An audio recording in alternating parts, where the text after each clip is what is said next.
Bonjour madame, je vais vous présenter Seul au monde de Émile Labourne. Alors, deux bus scolaires se dirigent vers l'école quand une grêle monstrueuse s'abat sur eux et détruit un des deux bus.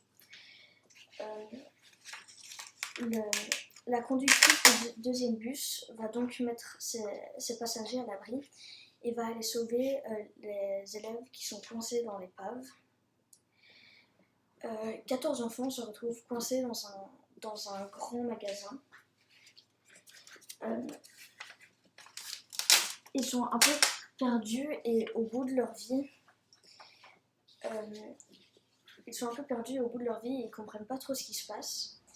Mais ils décident quand même d'explorer le magasin pour se ravitailler parce qu'à l'entrée, il y a une pizzeria.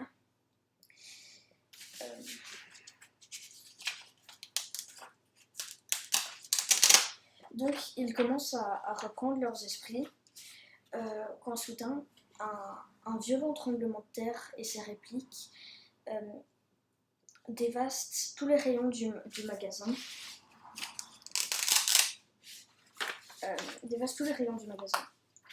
Donc tout le monde, tous les enfants perdent le contrôle et l'anarchie s'installe.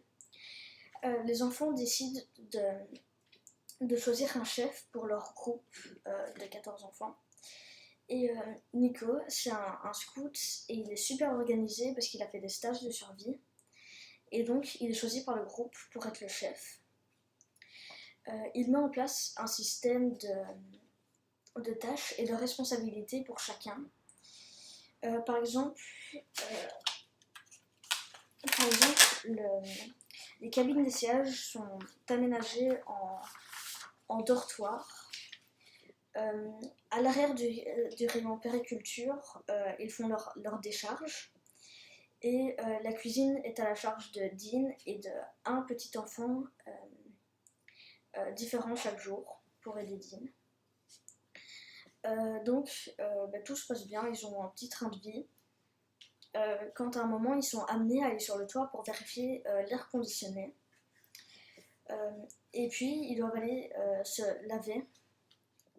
Et ils remarquent qu'en fait, dans l'air et dans l'eau, il y a des produits chimiques. Et les produits chimiques ont des effets secondaires qui varient en fonction des groupes sanguins. Donc, par exemple, ceux du groupe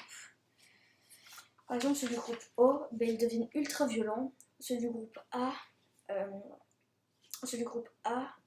ils ont des grosses pustules qui apparaissent.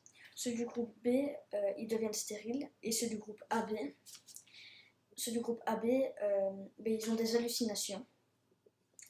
Donc ils s'adaptent aux circonstances et à un moment, ils sont confrontés à des visiteurs.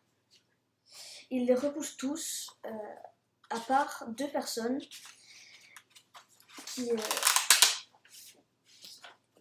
laissent rentrer. Et ces deux personnes les informent un peu sur tout ce qui se passe à l'extérieur du magasin, tout ce qui se passe dehors.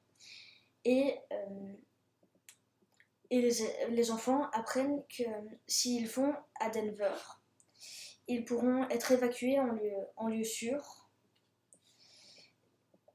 Donc, ils vont organiser leur départ en chargeant le bus de tout ce qu'ils auront besoin.